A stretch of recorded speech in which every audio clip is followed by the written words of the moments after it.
É uma grande alegria estar aqui mais uma vez nessa casa, tão acolhedora, né? E num dia também assim tão aconchegante, né? Todos agasalhados. E pedimos as vibrações de todos nós aqui presentes, dos espíritos amigos que estão compondo este momento, né? E que possamos compor essas ideias através dos pensamentos que vibram positivamente, para que a nossa intuição possa vibrar em sintonia com essa espiritualidade superior e que se transforme em palavras, né? Que ela possa realmente nos esclarecer. A todos que irão assistir a essa palestra das redes sociais, que terão acesso. E hoje falaremos aqui um tema que eu venho trabalhando há muitos anos e que eu sinto, e toda a humanidade também faz questão de fazer referência a essa grande missão do homem, né, que é educar a criança. Mas o nosso tema aqui é mais propriamente direcionado à missão educadora dos pais, tá? E tem por base, né, e por âncora toda a minha fala, a questão 582 do Livro dos Espíritos, quando Kardec pergunta aos espíritos, né, se pode considerar a paternidade como uma missão. E é interessante essa pergunta quando Kardec revela, porque todo ser humano traz em si a consciência de que ele veio à Terra para fazer algo, para cumprir alguma missão. Mas quando essa visão transcende além da vida material, e isso é possível com as informações dadas a nós pela doutrina espírita, nós ficamos imaginando e até sonhando, né, em tentar desvendar qual é a nossa missão na Terra. E cada um, então, o professor, o médico, todas essas funções, né, que trabalham em benefício da humanidade, cada um encara como uma missão também. Então, quando Kardec fez essa pergunta aos espíritos, se pode considerar a paternidade como uma missão, é claro que ele, nessa pergunta, ele encaixa ela no quadro de todas as missões humanas da Terra. E a resposta dos espíritos é essa: é sem contestação possível uma verdadeira missão. Porque o cumprimento dela depende do progresso da humanidade. Quando os espíritos respondem a Kardec que é sem contestação possível, quer dizer que não há argumentos, né? Não há como provar, não há como contestar que a missão dos pais é, sobretudo, educadora. E ele conclui: Deus põe o filho sobre a tutela, a responsabilidade dos pais, para que esses o dirijam no caminho do bem.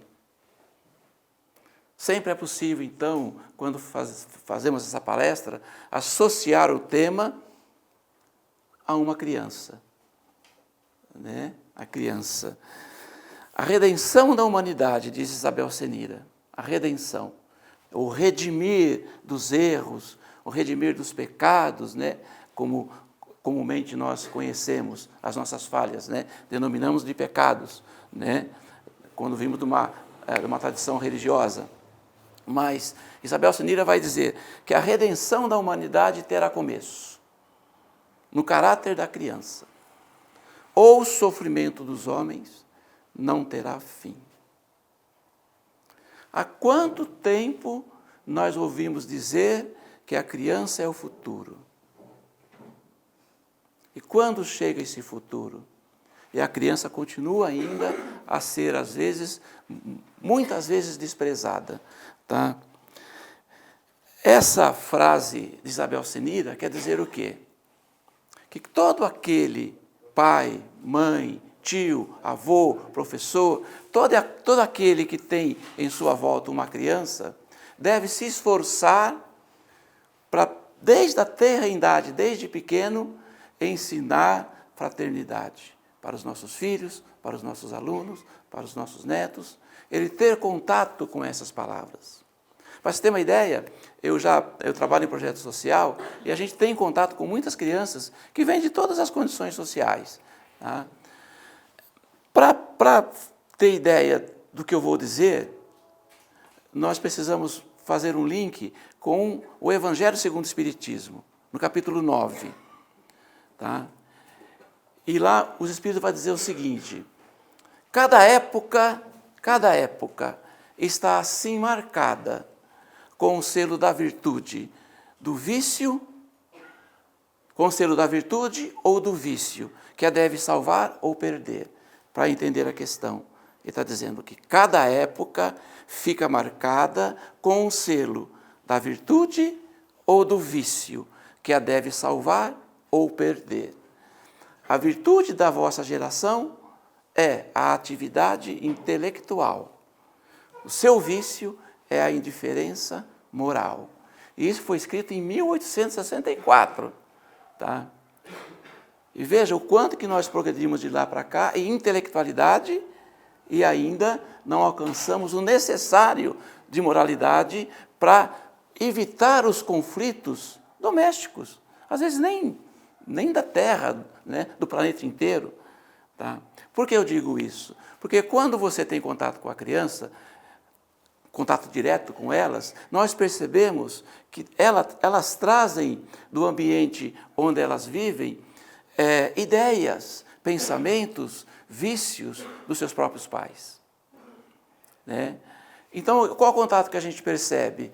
Que a criança hoje tem pouco contato com palavras, com gestos que fazem sentido a sua principal existência na Terra. Por exemplo, uma criança não sabe o que é fraternidade.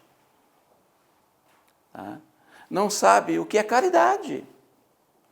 O outro não sabe o que é justiça.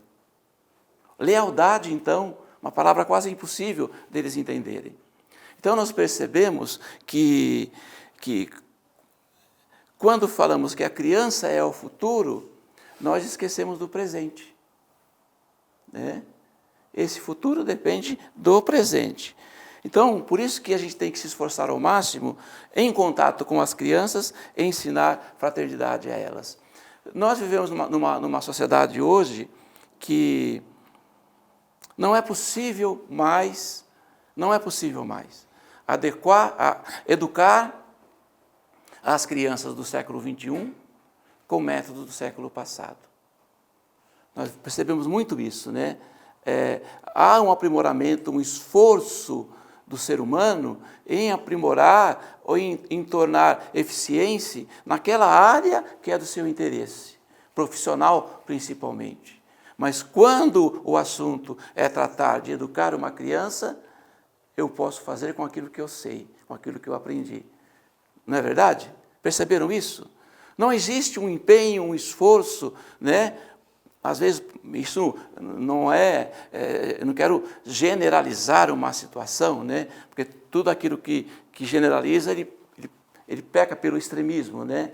Mas nós percebemos que são poucos os pais que se propõem a essa tarefa, né? De entender, de procurar desvendar a mente infantil, os seus mistérios, os seus segredos, o que é preciso ser feito, né? E até do que é preciso abrir mão para que a educação seja adequada. O processo, a palavra correta é abrir mão, renunciar determinados prazeres. Então nós percebemos assim que quando o Espírito fala que existe da nossa parte um descaso por aquilo que é moral, nós procuramos satisfazer, né, a nossa tarefa ou a nossa missão com aquilo que eu sei, com aquilo que eu já aprendi. Né? Quando falamos desse tema, e dependendo do tamanho do público e do público que alcança, nós percebemos que nós alcançamos todo tipo de comportamento materno e paterno. Tá? E sempre é possível encontrar alguém que tenha fracassado nessa missão. E a palavra é fracassado mesmo, que é como a pessoa se identifica. Né? Eu já tive a oportunidade, por exemplo, no final da palestra, E geralmente são as mulheres que procuram a gente para tratar desse tema. São muito raro um pai que fala, poxa, eu devia ter refletido sobre isso quando meus filhos eram pequenos. Mas já aconteceu várias vezes de alguma mãe me procurar no final e dizer assim, poxa, se eu tivesse conhecido, tido essas informações quando meus filhos eram pequenos, muitos males teriam sido evitados, né? E eu achei numa palestra de Divaldo Pereira Franco, essa parte aqui que eu achei essencial para ajudar a esclarecer esses pais que talvez na sua missão educadora eles se sintam fracassados. E Divaldo vai dizer que nunca é tarde para recomeçar. Nunca é tarde. Se por acaso, por inexperiência, não orientamos bem o filho na primeira infância. Cada parte aqui tem um sentido. Se não orientamos bem o filho na primeira infância. Por que primeira infância? Primeira infância até os 6 anos de idade, até os 7 anos, né? A primeira infância é o período ideal para a assimilação dos processos ou dos princípios educativos. Emmanuel vai dizer isso, né? Até os 7 anos, o espírito ainda se encontra acessível, né? Porque ele está adormecido.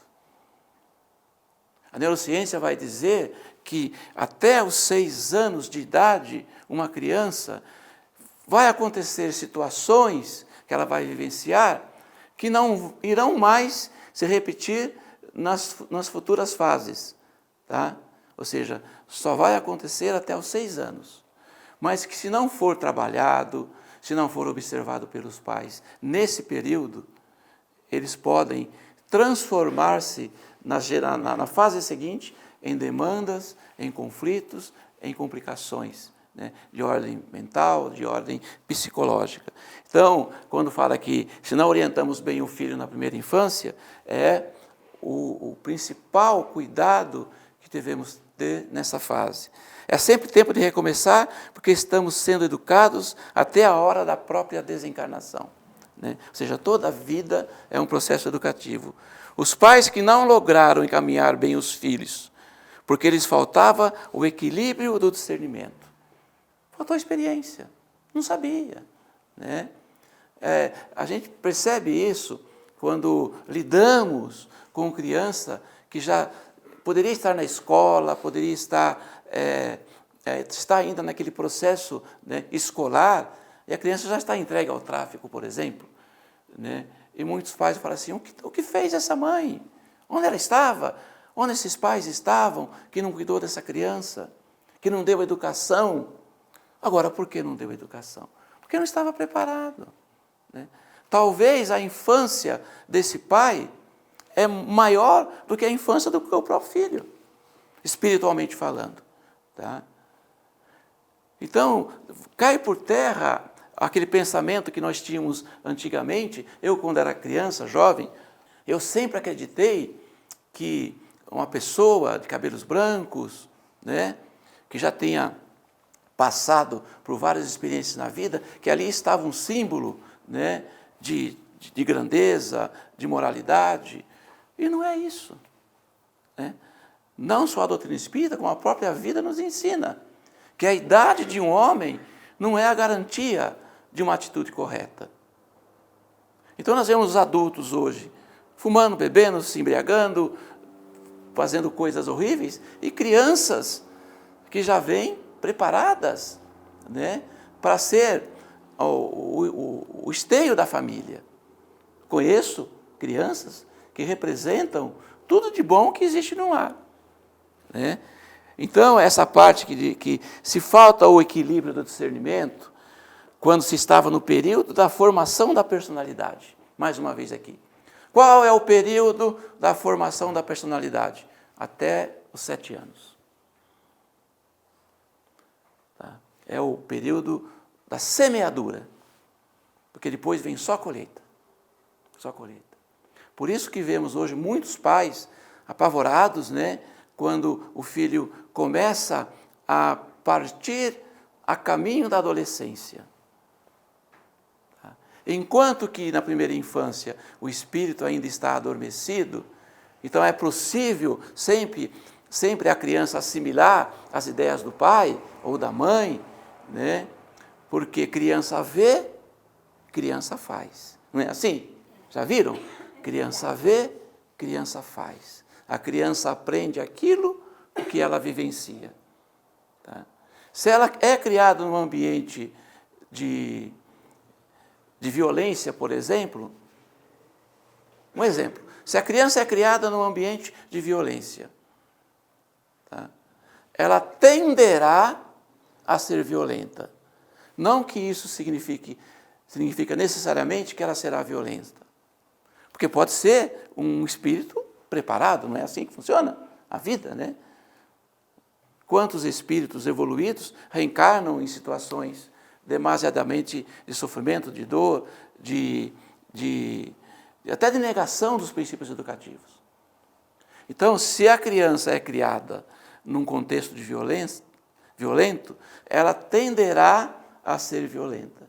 Não que necessariamente ela seja violenta. Mas o que sabemos é que, se uma criança é criada num contexto de violência, entendeu? É muito fácil que essa violência se reproduza na sociedade.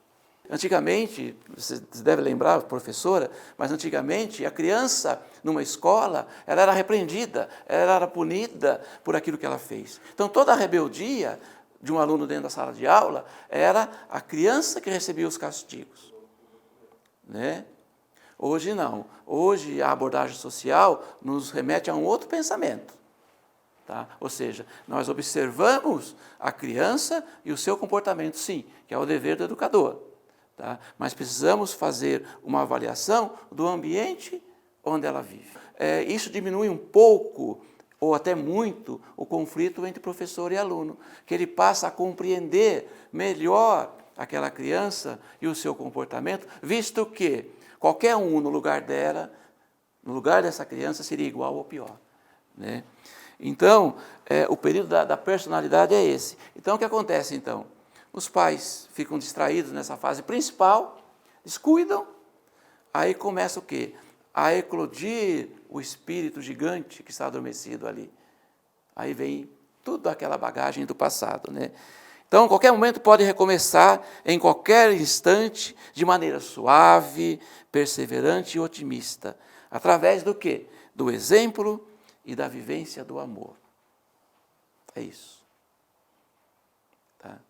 A bênção da reencarnação é incrível, porque ela possibilita a família, né, aqueles que estão envolvidos num processo familiar de reencarnação, a bênção do recomeço.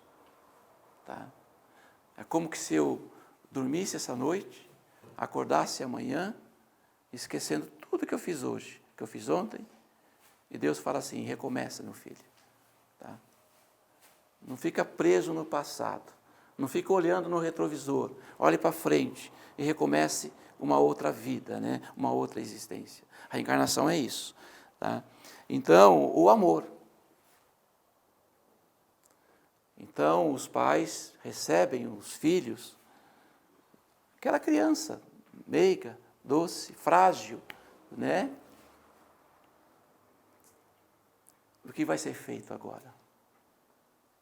É a germinação de um novo, a semeadura, né, de um novo campo na germinação de novos princípios.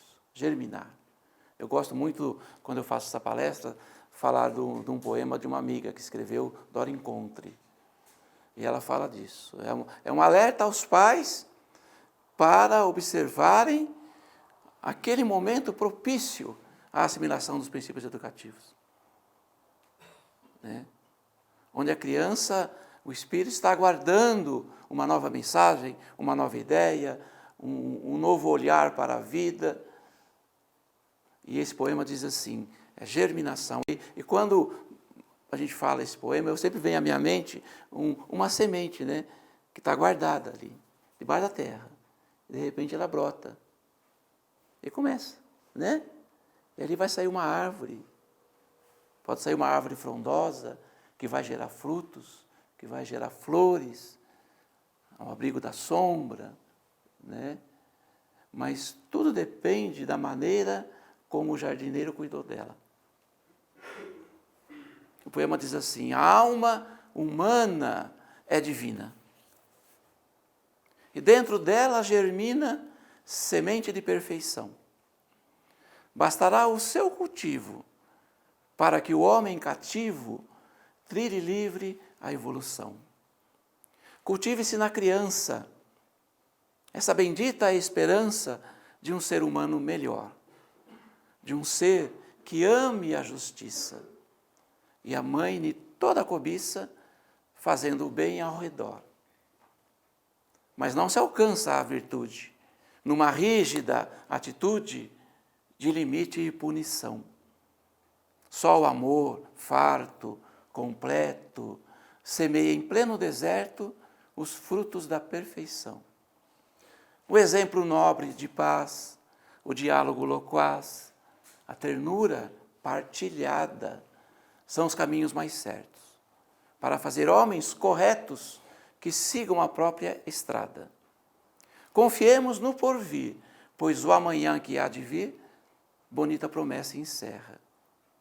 Quem crê num Deus de bondade, também crê na humanidade, que um dia será luz sobre a terra, né? A promessa do Cristo: brilhe vossa luz. É tudo uma questão de tempo.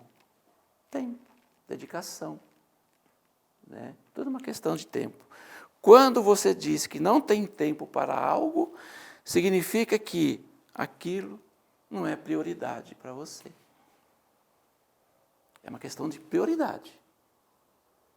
Entregar-se ao tempo, né, e colocar isso como sendo prioridade. Certa vez, o presidente de uma empresa, que acabara de se aposentar, foi dar um discurso de despedida para os funcionários da empresa.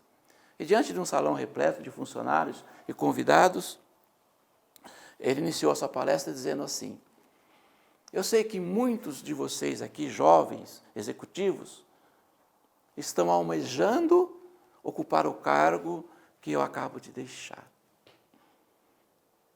E eu vou ensinar a vocês o que eu fiz para conquistar esse cargo. Semana passada, minha única filha casou-se. Somente quando ela estava no altar foi que eu me dei conta de que eu não sabia o nome da sua melhor amiga. Nem sabia também qual o livro que ela estava lendo. E também não tinha nenhum conhecimento de qual era a sua cor preferida. Foi esse o preço que eu paguei por esse cargo. Ele será de vocês, se estiverem dispostos a pagar esse preço. Questão de tempo, né? Só depois que ele viu que ele ainda não conhecia quem era a filha dele. Mas ainda na terra, nós podemos observar, com critério mesmo, que existe uma infância negligenciada. Mas isso é histórico. Desde o começo da humanidade, a infância nunca foi tratada com olhos assim especiais. Tá? Eu vou relatar para vocês aqui alguns relatos e a gente vai ver que ainda hoje tem resquício desse comportamento humano. Na Idade da Pedra, por exemplo, qual era a função dos pais em relação aos seus filhos? Tá? Era garantir a sobrevivência, só isso. Dar alimento, comer, cumprir sua missão. Tá? Na Idade Média, até o século XVIII, por exemplo, filho era considerado propriedade dos pais e poderia ser ignorado e maltratado para valer. Se a gente fosse pesquisar mesmo a história da infância, nós vamos perceber que existe um longo período de maus tratos à infância e muita negligência mesmo. Tá? Então não existia nenhuma lei que controlava o comportamento dos pais em relação aos seus filhos. No século XX, por exemplo, veio uma ideia que os pais não podiam demonstrar amor para os filhos. E essa fase nós já lembramos, os nossos avós. Né? Lembra daquilo? Criança não podia frequentar o ambiente do adulto. Há de uma criança que atravessasse a sala, né? Bastava o olhar dos pais para que eles tomassem um rumo diferente. Muitos até hoje ainda têm saudades dessa época, dizendo que nessa época era melhor, mal sabem eles que foi essa época que gerou essa geração do presente. Por quê? Né? Muitas pessoas falam, na minha época era importante, porque bastava um olhar. O que era isso? Era a representação do medo. Para o espírito isso não funciona. Por quê? Porque a educação pelo medo deforma a alma, disse Coelho Neto. Deforma mesmo. Né? Então, esse tipo de educação, se fosse importante, se fosse válida, teriam gerado pais com mais preparo e hoje a sociedade não estaria pagando esse alto preço que paga pela sua deseducação, né? Mas, e é verdade, eram aconselhados. Vocês lembram, né, da educação rígida como era? Né? Mas quando a educação é autoritária mesmo, e eu falo da autoritária baseado no autoritarismo, não na autoridade. Então é possível que esse seu parente, tá, embora ele tenha uma educação rígida, mas ele tinha autoridade. O que é autoridade? É o comportamento baseado no exemplo. O autoritarismo não. O autoritarismo é o pai que obriga o filho a ter um comportamento, mas que nem ele mesmo tem. Tá? Então, vocês lembram, eu teria aqui um monte de histórias, né? Porque nesse tempo todo de estudo, a gente descobre vários relatos que revelam esse comportamento, né? De autoritarismo, a criança não tem vez. Já ouvi casos até, por exemplo, os filhos têm que esperar o pai retirar a comida para depois ele retirar. Né? Quer dizer, se não sobrasse nada, os filhos não comiam. A história da infância. De 1825 a 1961, existiu no planeta Terra, né? Aqui, aquilo que foi criado pela humanidade. Por quê? Abandono de filhos.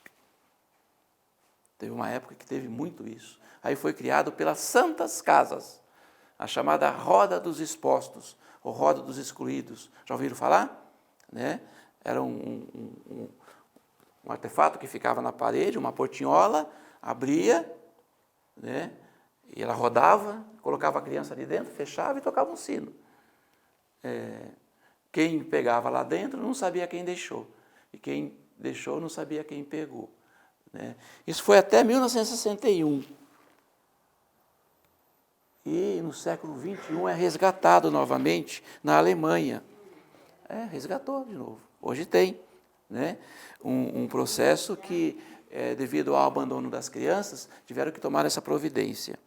Então, você vê que houve uma infância onde, por parte do adulto, negligencia os cuidados especiais a ela. Porque a criança só passou a ter direito de fato, aqui no Brasil, a partir de 13 de julho de 1990, que foi a criação do ECA, o Estatuto da Criança e do Adolescente, onde a criança tem direitos, né? Onde ali é colocado os deveres dos pais em relação aos seus filhos, né? Da educação, da alimentação, da saúde, do cuidado e da responsabilidade em educar. Uma infância amorosa é o chão que caminharemos até a velhice. Veja, né, como que é esse caminho que percorre, né? Então, todas as fases da vida é importante. Onde nós percebemos que quando a criança é tratada com o devido cuidado, é possível os conflitos são inevitáveis. Não adianta, isso vai passar. Vamos enfrentar os conflitos. Né? Mas a maneira como lidamos com ele, de uma forma inteligente, de uma forma bem direcionada, está ligado à maneira como fomos criados na nossa infância. Tudo tem uma ligação, né? É possível, né, que esse exemplo transcenda para os filhos, seja transmitido a eles, de tal forma que os filhos podem dizer assim, não foi esse caminho que meu pai me ensinou, né? Eu achei interessante ontem um jogador da seleção, quando terminou o jogo, aí ele fala, né, meus pais me ensinaram a lidar com os conflitos de maneira diferente, né, de maneira reflexiva. Tá? O lar é um laboratório de exemplificação daquilo que a casa espírita ensina. Foi feita uma pesquisa, há uns 15 anos atrás, foi no Nordeste, não lembro o estado, que foi em Piauí, parece, um estudante universitário, né, espírita, esse menino, e muito engajado no movimento espírita, e sempre houve uma dúvida, né, ou até um questionamento por parte dos dirigentes, que eles não conseguiam entender por que a criança frequentava o centro espírita até o período da evangelização. E quando eles entravam na adolescência, eles abandonavam não só o centro espírita, como a própria religião. Né? Eles ficavam, bom, primeiro, é a transição. Né? Antes era criança, hoje já está saindo da infância e partindo para o período de ser um adulto. Né? Mas o que ele descobriu, e é interessante isso, até que seja divulgado no movimento espírita, é que a maior parte das respostas que ele encontrou nessa indagação, por parte dos jovens, foi a incoerência dos pais, de comportamento. Tá? Ou seja, enquanto eles eram crianças, eles não percebiam isso, que os pais tinham um comportamento diferente do centro espírita daquele que tinham em casa. Estão entendendo? Né? Mas quando ele começa o despertar da consciência, né, e a mente fica mais, além de reflexiva, questionadora também, ele fala, espera aí, essa não é a mesma família que eu tenho. Eu tenho um pai que frequenta o centro, uma mãe que frequenta o centro e uma mãe que frequenta a minha casa. Então eles acabavam, esse comportamento dos pais, acabavam por desestimulando os filhos a frequentar a casa. Né? Isso foi uma pesquisa muito interessante. Por isso que Joana de Ângeles vai dizer isso, que o lar é o laboratório de exemplificação daquilo que a casa espírita ensina. Né? Procurar criar um ambiente evangelizador em toda a casa, procurando envolver a todos em um clima estimulante e vivificante. Né? Tudo bem. Chico Xavier foi questionado sobre isso, né? Qual que deveria ser a prioridade dos pais em relação aos filhos? Chico Xavier. E foi dito o seguinte para ele: os pais que se preocupam em despertar nos filhos a vocação para o bem. Né? E hoje nós vemos muito a preocupação dos pais pela vocação profissional, né? Profissional, entendeu? Os pais que se preocupam em despertar nos filhos a vocação para o bem estariam cuidando da parte essencial da formação do caráter deles. As demais qualidades morais e intelectuais haveriam de ser consequência de semelhante iniciativa, ou seja, atenção especial à educação do caráter, baseado pelo exemplo. Tudo aquilo que vier, a profissão que ele vai escolher, o modo de vida que ele vai ter, até a opção sexual que está destinado pela sua realidade espiritual, entendeu? Tudo isso será bem direcionado se a base estiver firme, bem preparada. Tá? Quando que a criança aprende? É uma pergunta. Eu conheço muitas crianças que dão exemplo. Tem um menino lá no projeto, ele tem 7 anos, o Luandrei. Esse menino, eu não tenho dúvida de que ele é um ser especial que veio na Terra. A inteligência dele é demais. Tá? O que ele, 7 anos, o que ele sabe do que é correto, do que a ideia. Quando eu estou no trabalho com eles, né, sempre contamos uma história, a gente sempre elucida uma lição contando uma história, um conto, né, brincadeiras. É gostoso o trabalho que a gente realiza. E sempre ele nos adverte ou até mesmo nos orienta com uma ideia construída por ele. Não aquilo que nós transmitimos, mas aquilo que ele já sabe, né? E a gente percebe, então, é o ambiente do espírito. As crianças aprendem quando, então? Quando estão presentes determinadas condições básicas, tá? E quando são oferecidas a ela oportunidades adequadas para o seu aprendizado. Então, tudo depende do ambiente onde ela vive. No caso desse menino, é claro que há uma exceção aí, que a referência positiva dentro da família passa a ser ele. Entendeu? Então, ele, ao invés de extrair dos pais princípios de educação, de moral, de ética, de espiritualidade, é ao contrário. É ele que passa para os pais. Né? Aí você percebe o que aí? A grandeza espiritual, né? Grandeza espiritual. Pestalozzi, tem uma frase maravilhosa sobre isso. Pestalozzi foi professor de Allan Kardec, né? Não sei se vocês lembram que Kardec foi estudar no Colégio de Yverdon com 11 anos de idade, né? E saiu de lá beirando os 20 anos e já foi ser um educador engajado na França, né?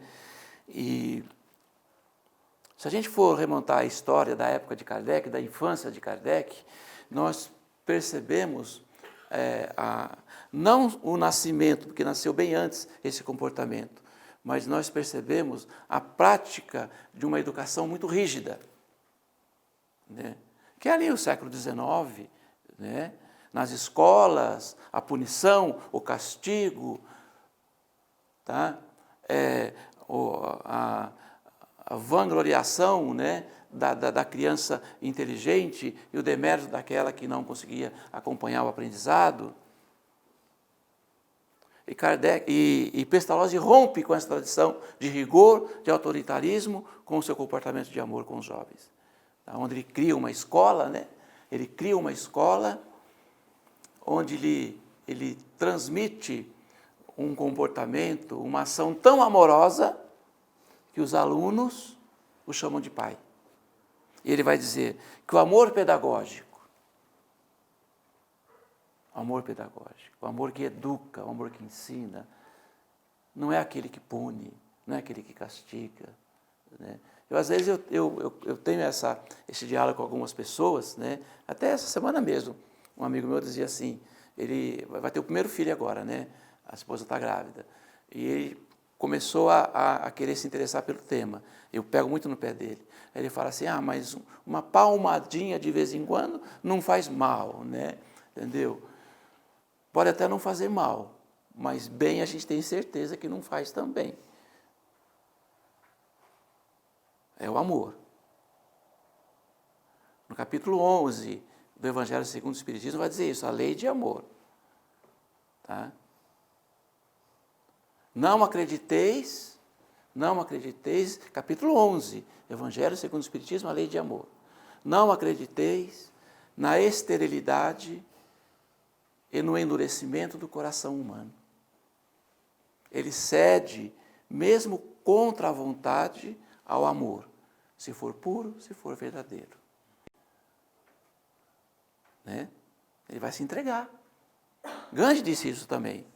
Gandhi disse que não existe um coração tão rebelde, tão rebelde, tão violento, não tem uma alma, um coração tão endurecido, que não se entregue pela força do amor. Se ele não se entregar, não é porque o espírito seja tão endurecido assim, mas porque o amor não foi suficientemente forte para promover essa mudança. E Pestalozzi dizia que o amor pedagógico é aquele que consegue acender no outro o desejo do bem, o anseio de luz e a vontade de evoluir. Basta isso. Né? Então, para o despertar do espírito, que está ali adormecido, os pais não precisam ter grandes coisas. O Chico Xavier falou isso, né? A gente não precisa construir uma casa enorme, não precisamos dar tudo aquilo que é de marca, de melhor, de valor para o filho. Basta dar amor, já é o suficiente, né? Foi feita essa pesquisa nos Estados Unidos, numa época de Natal, e 80% das crianças responderam que o maior presente que eles queriam naquele Natal era que os pais estivessem mais presentes na vida deles. Interessante isso, né? Precisa observar. E aí Maria Montessori vai dizer, lidar com a criança é lidar com o ponto mais delicado e vital, onde tudo pode se decidir e renovar, onde tudo está cheio de vida, onde se acham escondidos os segredos da alma, porque ali se elabora a educação do homem. Então, assim, de tudo aquilo que os pais, ou que o homem, ou que um professor procura se aprimorar para melhor cuidar, melhor educar seus filhos, suas crianças, tem que ter por base fundamental o amor. O amor dentro do lar. Chico Xavier vai dizer que é o único antídoto capaz de evitar que os filhos se entreguem às drogas. E quando a gente entra nesse assunto, falar sobre os vícios, né? Hoje nós estamos vivendo o que o Dr. Drauzio Varela chama de vício pediátrico. Vício pediátrico. As crianças, desde jovem, estão começando ao consumo de drogas e de álcool, principalmente, o alcoolismo juvenil, né? E ele vai dizer, as lições nos ensinam isso, né?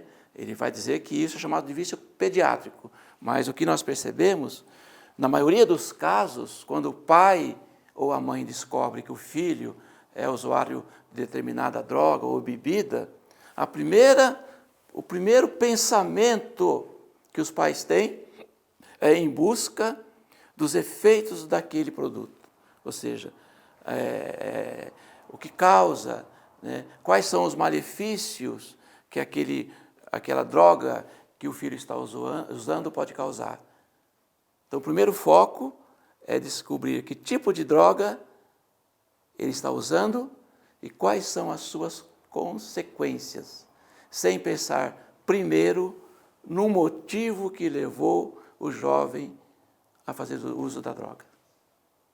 Então, existe aí tem que ter uma inversão de valores aí, né? Ou seja, procure saber o motivo que vai entender, né, ali as consequências, tá? Mas falando de amor é isso. Nós precisamos tomar atenção para essas ideias.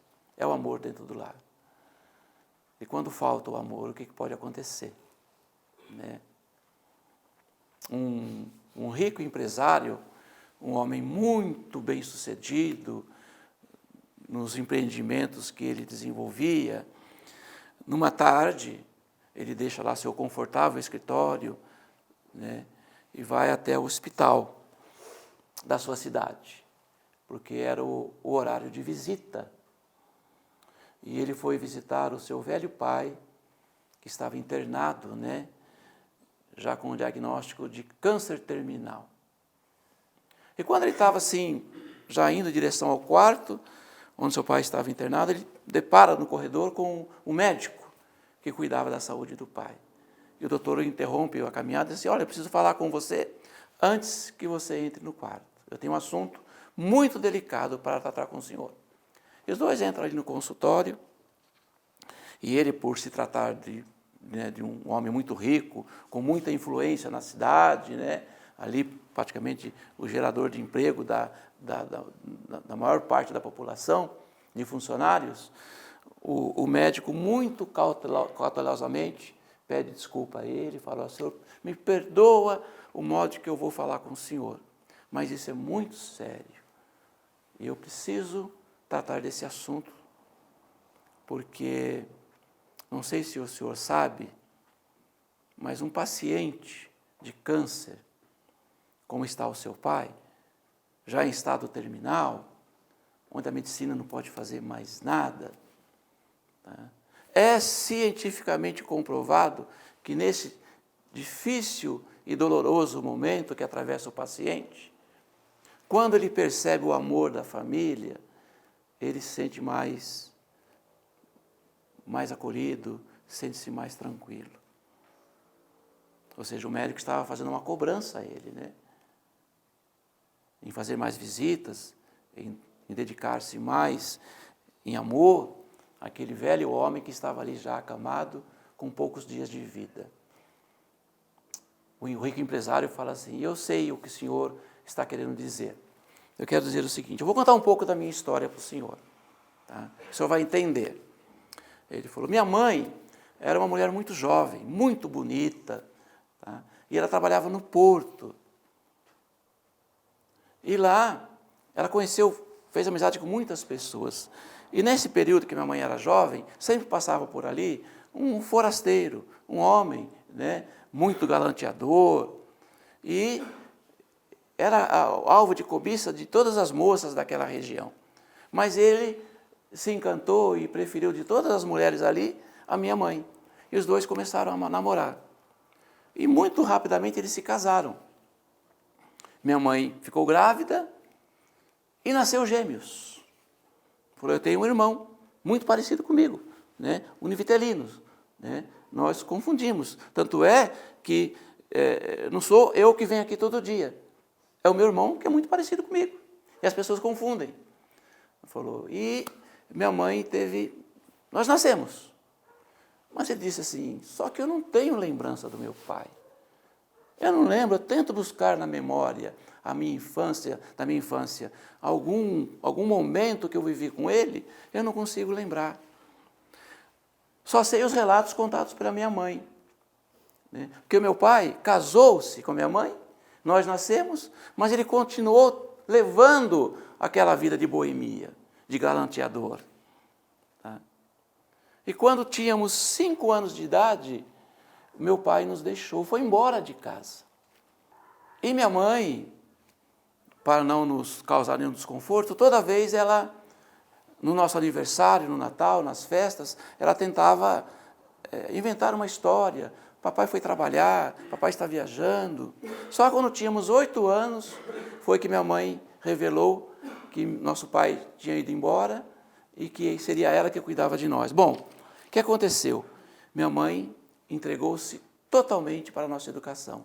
Trabalhou dia e noite para cuidar de nós. Lavou roupa, passou, trabalhou fora, foi empregada, foi faxineira, foi de tudo que você pensar em profissão, minha mãe se dedicou para dar para nós uma boa condição de vida. Até que nós nos formamos. Nós nos formamos engenheiros. Minha mãe conseguiu pagar uma faculdade para nós. E nos formamos engenheiros. E quando nos formamos, com 20 e poucos anos, uma das ideias nossa era reencontrar o nosso pai, com o objetivo de resgatar essa paternidade. E depois de muito pesquisar, de muitas pesquisas e procuras, né, passado mais de 20 anos, fomos descobrir que o nosso pai era um rico empresário numa capital. Só que o nosso interesse era apenas resgatar a paternidade. Então ligamos para o seu escritório, falamos com a sua secretária e nós nos identificamos como 2 engenheiros. Não falamos do motivo da visita.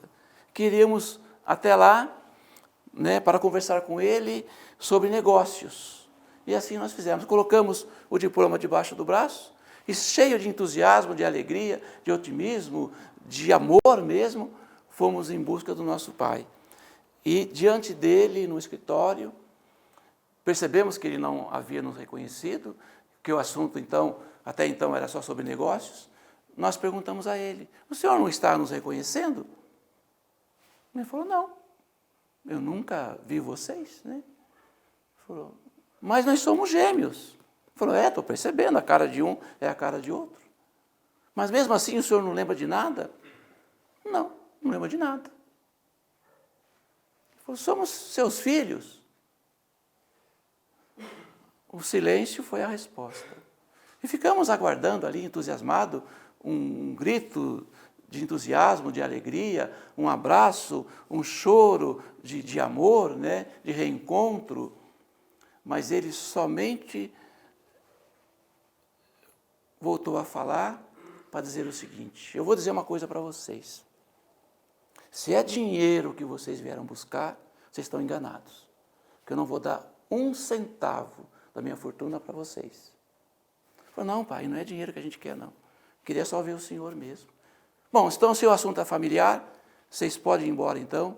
Deixo o endereço de vocês na portaria, que eu procuro vocês, mas vocês nunca mais me procuram. E colocamos ali o diplominha debaixo do braço e fomos embora. Passamos lá, deixamos nosso endereço, mas nunca mais nosso pai nos procurou.